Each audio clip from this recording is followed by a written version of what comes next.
আসসালামু আলাইকুম। ডক্টর মোহাম্মদ ইউনূস নিজেকে নতুন বাংলাদেশের জনক হিসেবে ঘোষণা করতে পারেন।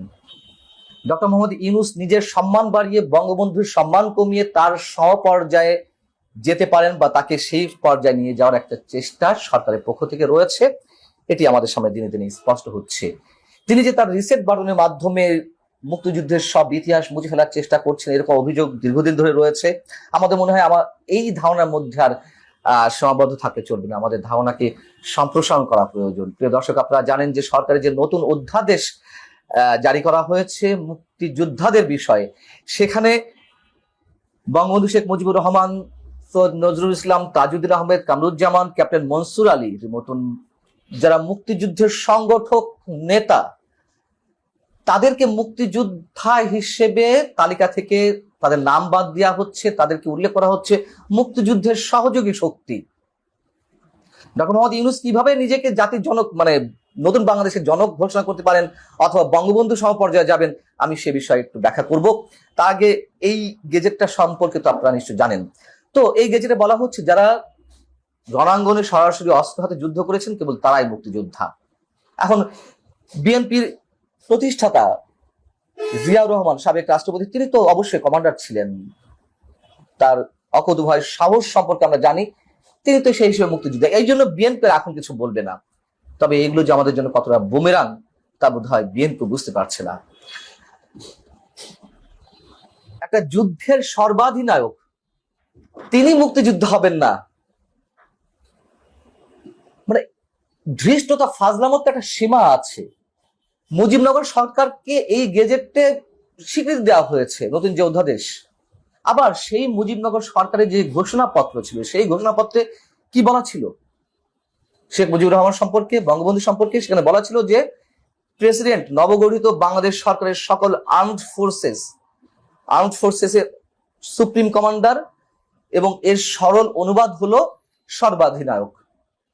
জেনারেল আতাউল গনি উসমানী ছিলেন প্রধান সেনাপতি মুক্তিযুদ্ধের, আর সর্বাধিনায়ক ছিলেন অস্থায়ী সরকার বা বঙ্গবন্ধু সরকারের যে যিনি প্রেসিডেন্ট, তিনি তো প্রেসিডেন্ট ছিলেন বঙ্গবন্ধু শেখ মুজিবুর রহমান, অস্থায়ী রাষ্ট্রপতি ছিলেন সৈয়দ নজরুল ইসলাম। কি ধরনের ব্যাখ্যা আমরা দাঁড় করাচ্ছি যে অস্ত্র হাতে যুদ্ধ না করলে তিনি মুক্তিযোদ্ধা নন। মুক্তিযুদ্ধের যারা সংগঠক, সৈয়দ নজরুল ইসলাম, তাজউদ্দিনের মতন মানুষেরা, কামরুজ্জামান, ক্যাপ্টেন মনসুর আলী, এরা মুক্তিযোদ্ধা নন। আমাদেরকে কি সব রূপকথা গল্প শোনানো হচ্ছে এখন, যে 5টি শ্রেণীতে মুক্তিযুদ্ধের সহযোগী শক্তি কারা তা বর্ণনা করা হয়েছে, তা আমি আপনাদের সামনে একটু বলি ছোট করে। 1 নম্বর হচ্ছে যেসব বাংলাদেশি পেশাজীবী, 1 নম্বরটা খেয়াল রাখতে হবে, যেসব বাংলাদেশি পেশাজীবী মুক্তিযুদ্ধের সময় বিদেশে অবস্থানকালে মুক্তিযুদ্ধের পক্ষে বিশেষ অবদান রাখেন এবং বাংলাদেশের যেসব নাগরিক বিশ্ব জনমত গঠনের সক্রিয় ভূমিকা পালন করেন। 2, যেসব ব্যক্তি মুক্তিযুদ্ধের সময় গঠিত বাংলাদেশ সরকারের অধীন কর্মকর্তা বা কর্মচারী বা দূত, মুজিবনগর সরকারের নিয়োগপ্রাপ্ত চিকিৎসক, নার্স ও অন্যান্য সহকারী হিসেবে দায়িত্ব পালন করেছেন। 3, মুক্তিযুদ্ধের সময় গঠিত বাংলাদেশ সরকারের সঙ্গে সম্পৃক্ত সব MNA এবং MPA যারা পরবর্তী সময়ে গণপরিষদের সদস্য হিসেবে গণ্য হয়েছিলেন। 4, স্বাধীন বাংলা বেতার কেন্দ্রের সব শিল্পী এবং কলাকুশলী ও দেশ এবং দেশের বাইরে মুক্তিযুদ্ধের সপক্ষে দায়িত্ব পালনকারী সব বাংলাদেশি সাংবাদিক এবং স্বাধীন বাংলা ফুটবল দলের যারা সদস্য ছিলেন, তারা হচ্ছে মুক্তিযুদ্ধের সহযোগী শক্তি বা সহযোগী মুক্তিযোদ্ধা। 1 নম্বরটা আপনাদের খেয়াল রাখতে বলেছিলাম, যে যেসব বাংলাদেশি পেশাজীবী মুক্তিযুদ্ধের সময় বিদেশে অবস্থানকালে মুক্তিযুদ্ধের পক্ষে বিশেষ অবদান রেখেছেন। এখন আমরা গত কয়েক মাস ধরে শুনছি ডক্টর মোহাম্মদ ইউনূসের কি অবদান ছিল মুক্তিযুদ্ধে।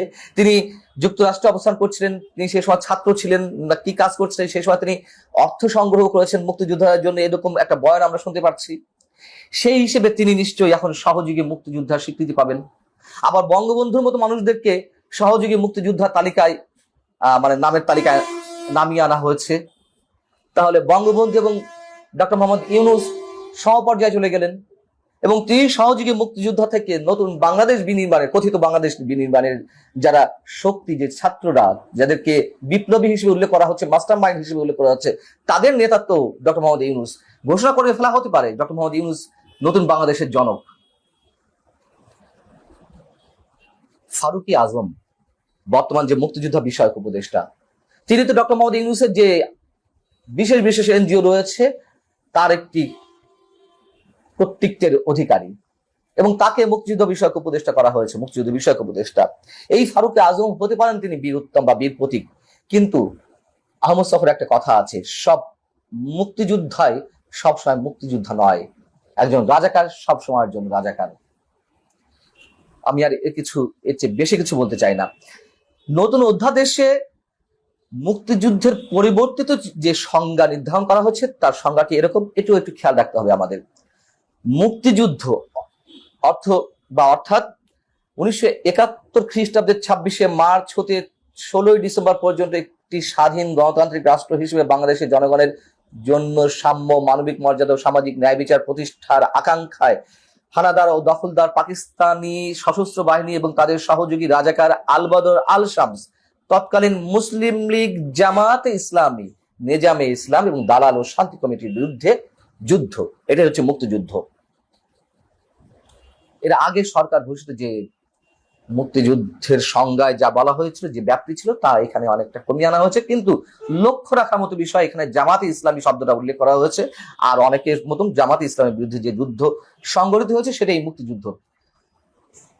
এইবার কি করবেন? জামাতে ইসলামী কি যুদ্ধাপরাধ সংগঠন হিসেবে তার বিচার করা হবে? নিশ্চয়ই খুব শীঘ্রই আমরা দেখতে পাবো নতুন কোন গেজেট প্রকাশ করা হয়েছে যেখান থেকে এই জামাতে ইসলামের নাম বাদ দিয়ে দেওয়া হচ্ছে। এই যে দুঃসাহস, মুক্তিযুদ্ধকে নিয়ে নানান ধরনের খেলা আমরা খেলতে দেখছি এই সরকারকে, এর এখতিয়ার তাদেরকে কে দিয়েছে? সুপ্রিম কোর্টের যে রেফারেন্সের মাধ্যমে এই সরকার গঠিত হয়েছে, যদিও সেটা নিয়ে এর মধ্যে বিতর্ক সৃষ্টি হয়েছে, সেটা অন্য বিষয়। তো সেই রেফারেন্সও তো বলা রয়েছে যে এই অন্তর্বর্তী সরকার কেবলমাত্র দৈনন্দিন কাজ পালন করবে।